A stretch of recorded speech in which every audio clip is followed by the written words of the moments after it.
Assalamualaikum warahmatullahi wabarakatuh. Selamat pagi anak-anak.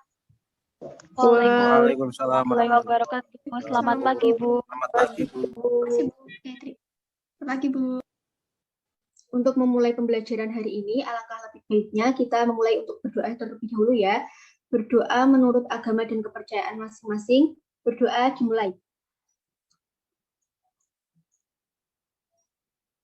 Berdoa selesai.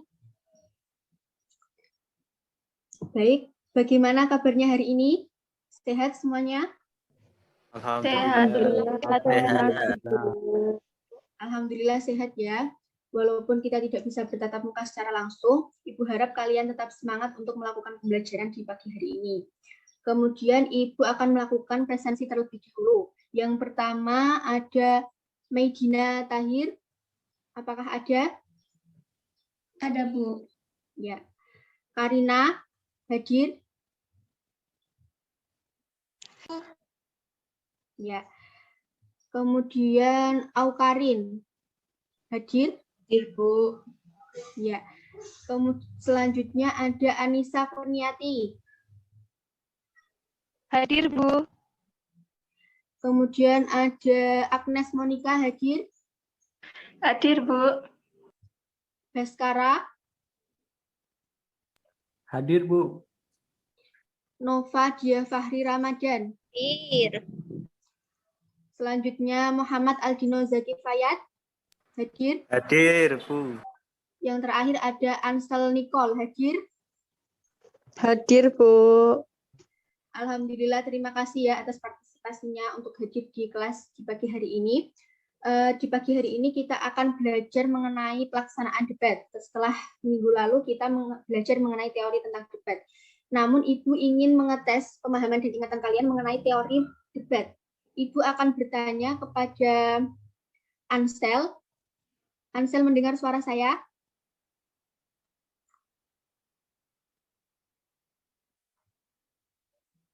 Iya, Bu. Iya, maaf, Bu. Sebutkan dan jelaskan struktur dari debat. Struktur teks debat itu ada empat. Yang pertama itu perkenalan. Perkenalan itu pada tahap ini menyampaikan salam pembuka dan perkenalan. Yang kedua, penyampaian argumentasi. Pada penyampaian argumentasi, masing-masing tim memberikan argumen terhadap mosi yang telah ditentukan. Yang ketiga, debat. Nah, pada tahap debat, setiap tim, baik tim afirmasi maupun oposisi, memberikan komentar tanggahan. Yang terakhir itu kesimpulan. Pada bagian kesimpulan berisi kesimpulan dan diakhiri dengan kesimpulan hasil debat oleh moderator. Seperti itu, Bu. Ya. Terima kasih Mbak Ansel, jawabannya sudah benar ya. Kemudian Ibu ingin bertanya kepada Mbak Aukarin. Pertanyaannya, sebutkan ciri-ciri dari debat. Ya, Bu, ciri-ciri dari debat ada 4. Yang pertama, terdapat 2 sudut pandang, yaitu pihak pro dan kontra. Yang kedua, terdapat 2 tim yang melakukan debat, yaitu tim afirmasi dan tim oposisi. Yang ketiga, adanya saling mempertahankan pendapat. Yang terakhir, adanya saling berargumen untuk memperoleh kemenangan. Ya. Terima kasih Mbak Aukarin, jawabannya sudah benar ya. Alhamdulillah kalian masih ingat dan sudah paham mengenai materi minggu lalu. Tapi Ibu ingin menambahkan lebih lengkap lagi agar kalian lebih paham lagi. Nah, debat merupakan suatu kegiatan untuk pertukaran pendapat mengenai suatu hal disertai dengan memberikan alasan untuk memperkuat pendapat masing-masing. Nah, tujuan dari diadakannya debat itu untuk mencapai kemenangan dari beradu argumen dari kedua belah pihak. Argumen yang paling logis, tepat, kemudian strukturnya paling bagus, nah itu yang memiliki peluang lebih besar untuk mencapai kemenangan perdebatan. Selain itu, untuk memenangkan suatu perdebatan, debat juga memiliki tujuan untuk menguji kebenaran pemikiran mengenai suatu hal atau isu yang diperdebatkan. Debat juga memiliki manfaat, diantaranya untuk melatih kemampuan berbicara, kemudian melatih berpikir kritis, melatih kemampuan berargumen, melatih berpendapat di depan umum, kemudian juga bisa bermanfaat untuk menghargai pendapat orang lain. Nah, unsur-unsur debat sendiri itu ada berbagai macam, di antaranya ada mosi. Nah, mosi di sini merupakan suatu hal atau topik yang diperdebatkan. Kemudian ada tim afirmasi, yaitu tim yang setuju dengan topik yang diperdebatkan. Jadi tim afirmasi ini tim yang setuju atau mendukung mosi. Kemudian ada tim oposisi. Tim oposisi yaitu tim yang tidak setuju atau menolak mosi yang diperdebatkan. Kemudian ada notulen. Notulen di sini bertugas untuk mencatat atau menulis jalannya perdebatan dan mengambil kesimpulan dari perdebatan yang dilakukan. Selanjutnya ada moderator. Moderator di sini bertugas untuk memimpin jalannya debat dan di akhir nanti akan memberikan kesimpulan dari debat yang sudah dilakukan. Kemudian struktur teks debat seperti yang sudah dijelaskan Mbak Ansel tadi ya, sudah benar. Penjelasannya juga sudah lengkap, yaitu ada perkenalan, penyampaian argumentasi, debat, dan juga yang terakhir ada kesimpulan. Kemudian untuk ciri-cirinya, seperti yang sudah dijelaskan oleh Mbak Aukarin tadi, ciri-cirinya sudah benar ya, terdapat dua sudut pandang, yaitu ada tim yang menyetujui dan tidak setuju mengenai mosi yang diperdebatkan. Kemudian adanya dua tim yang melakukan perdebatan, yaitu ada tim afirmasi dan juga tim oposisi. Yang ketiga, adanya saling mempertahankan pendapat dan adanya saling berargumen untuk memperoleh suatu kemenangan. Untuk memulai pelaksanaan debat, Ibu ingin menayangkan satu video. Silahkan disimak dengan baik-baik ya. Dan kali ini adalah bahasa Inggris dijadikan bahasa resmi setelah bahasa Indonesia. Bahasa Inggris menjadi bahasa yang sangat kita perlukan, dibutuhkan oleh masyarakat. Karena bahasa Inggris adalah merupakan bahasa global, sama sekali tidak menghapus bahasa Indonesia sendiri, tapi akan dijadikan sebagai bahasa kedua setelah bahasa Indonesia.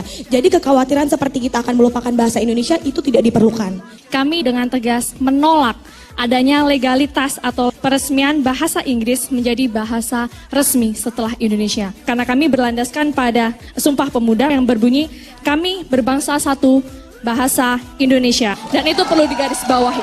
Kami merasa bahwa bahasa Inggris ini baik untuk dijadikan bahasa kedua setelah bahasa Indonesia. Karena kita ketahui bersama bahwa di luar negeri mayoritas negara mampu berbahasa Inggris. Dan kita dalam berkomunikasi butuh bahasa yang dimengerti oleh negara lain agar kita dapat menyampaikan aspirasi kita atau maksud kita. Kita tidak menolak perkembangan atau adanya manfaat-manfaat positif, tapi kita menolak legalitas bahasa Inggris menjadi bahasa resmi di negara Indonesia. Bahasa Indonesia adalah bahasa pemersatu bangsa dan alat komunikasi bangsa. Saya tidak menyatakan bahwa bahasa bukan merupakan komponen penting, ada komponen lain dan dengan adanya ini kita tidak berarti kita akan kehilangan nasionalitas kita. Globalisasi saat ini sudah tidak dapat lagi dibendung, kita perlu membudayakan bahasa Inggris untuk dipakai untuk semua lapisan masyarakat di Indonesia. Kita juga ingin memajukan daerah-daerah lain di Indonesia yang juga harus mempunyai kemampuan berbahasa Inggris yang tinggi seperti daerah-daerah yang merupakan daerah pariwisata. Ketika kita ingin menguasai bahasa Inggris, kita tidak perlu melegalkan bahasa Inggris itu sendiri. Mengapa? Karena ketika kita melegalkan bahasa Inggris itu menjadi salah satu bahasa resmi di Indonesia setelah bahasa Indonesia, maka kita telah mencampur adukan budaya luar dengan budaya kita, sehingga kita tidak mengingat sejarah dan kita tidak konsisten dengan jati diri kita sendiri.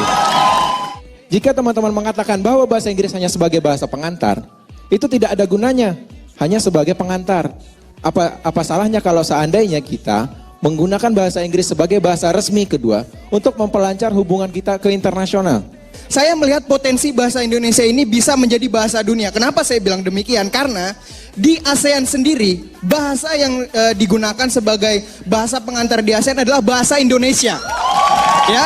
Bagaimana kita akan membuka pikiran, membuka peluang bangsa Indonesia untuk maju lebih ke depan lagi, untuk lebih mempromosikan Indonesia lagi ke depan tanpa dengan menggunakan bahasa Inggris. Bahasa Inggris dijadikan bahasa kedua setelah bahasa Indonesia. Kita tidak perlu khawatir kehilangan jati diri karena ini memberikan manfaat yang sangat besar untuk bangsa Indonesia, untuk mempromosikan bangsa Indonesia ke depannya. kita tidak perlu memiliki atau menampung identitas lain dari negara lain dengan mengirimkan atau mengadopsi bahasa mereka karena kita memiliki keanekaragaman budaya. Dan bahasa adalah salah satu elemen penting yang tidak bisa ditinggalkan untuk mencerminkan suatu identitas. Suatu negara akan dihormati oleh negara lain ketika negaranya menghargai budaya dan sejarah bangsa itu sendiri. Baik, sudah selesai menyimak videonya. Ibu harap kalian juga bisa melakukan perdebatan seperti itu juga dengan baik dan benar. Nah, Ibu sudah membagi kelompoknya kemarin di WhatsApp group. Silahkan untuk moderator untuk memimpin jalannya debat, kemudian jangan lupa juga untuk notulen untuk mencatat hal-hal yang ada dalam perdebatan. Silahkan moderator untuk memimpin. Mbak Karina ya, silahkan Mbak. Baik, Assalamualaikum warahmatullahi wabarakatuh. Selamat pagi semuanya. Sebelumnya, saya ingin mengucapkan terima kasih atas kehadiran rekan-rekan pada pagi hari ini, di mana di sini saya sebagai moderator yang akan memandu jalannya debat pada pagi hari ini, dengan mosi plus minus penggunaan internet di lingkungan sekolah. Untuk itu, langsung saja kita beralih kepada tim afirmasi. Silakan Mbak Anissa untuk mengemukakan argumennya. Baik, terima kasih kepada moderator yang telah memberikan kesempatan bagi saya untuk menyampaikan argumentasi. Jadi, tidak ilmu pengetahuan ada di dalamnya. Tidak seharusnya penggunaan internet dibatasi, terutama jika penggunanya bisa mendatangkan manfaat.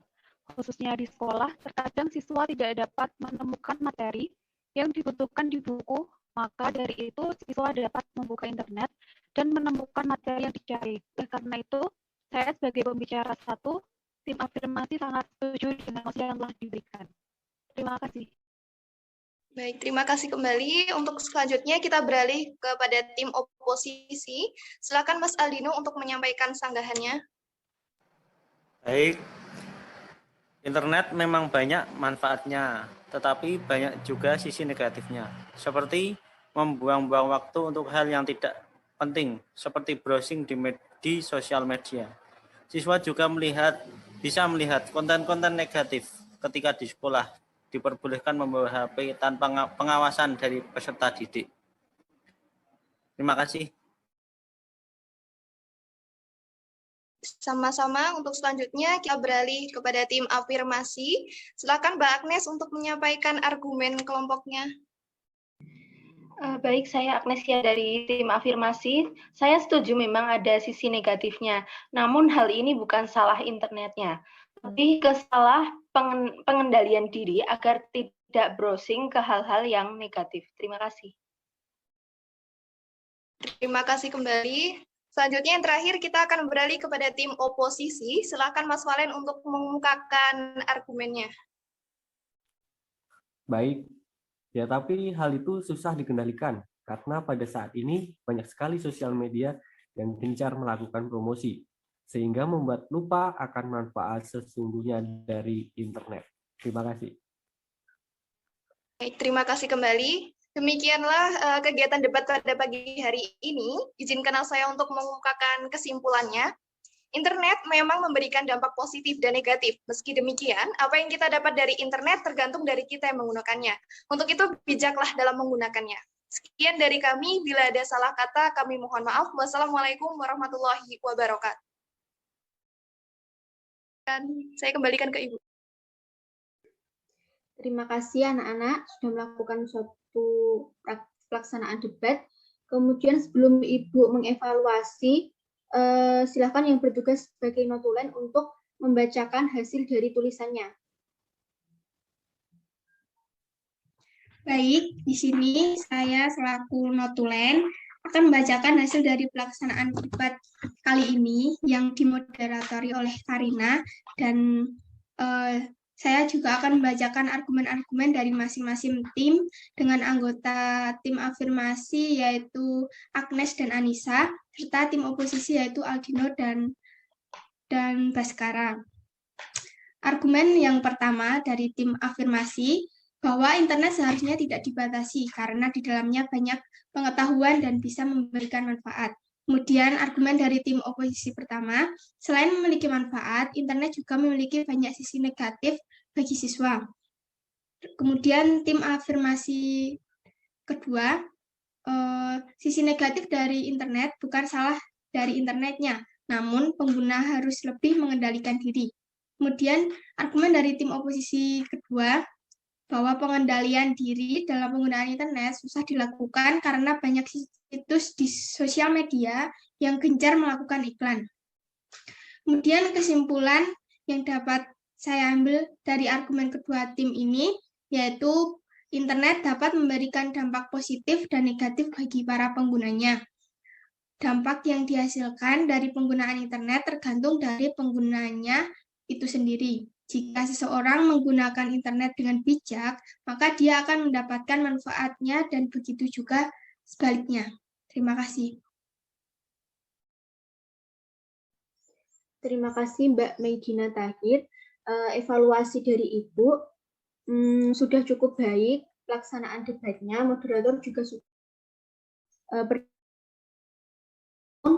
alasan-alasan dari tim afirmasi maupun tim oposisi harus lebih lengkap lagi agar argumennya lebih kuat.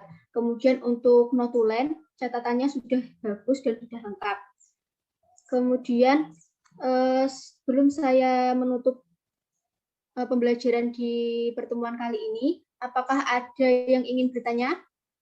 Ya. Ya, silahkan Mbak Nova. Apa perbedaan debat dan diskusi? Ya. Terima kasih atas pertanyaannya Mbak Nova. Pertanyaannya cukup bagus. Jadi perbedaan debat dan diskusi itu terletak pada tujuannya. Nah, debat bertujuan untuk mempertahankan diskusi itu tujuannya untuk mendapatkan titik temu dari suatu permasalahan yang didiskusikan. Seperti itu Mbak Nova. Apakah sudah paham? Ya. Ya. Saya cukupkan pertemuan untuk pertemuan kali ini. Tetap semangat untuk belajar dan juga jangan lupa untuk mematuhi protokol kesehatan. Kemudian sampai jumpa lagi di pertemuan selanjutnya. Mohon maaf apabila ada kesalahan. Wassalamualaikum warahmatullahi wabarakatuh. Waalaikumsalam warahmatullahi wabarakatuh.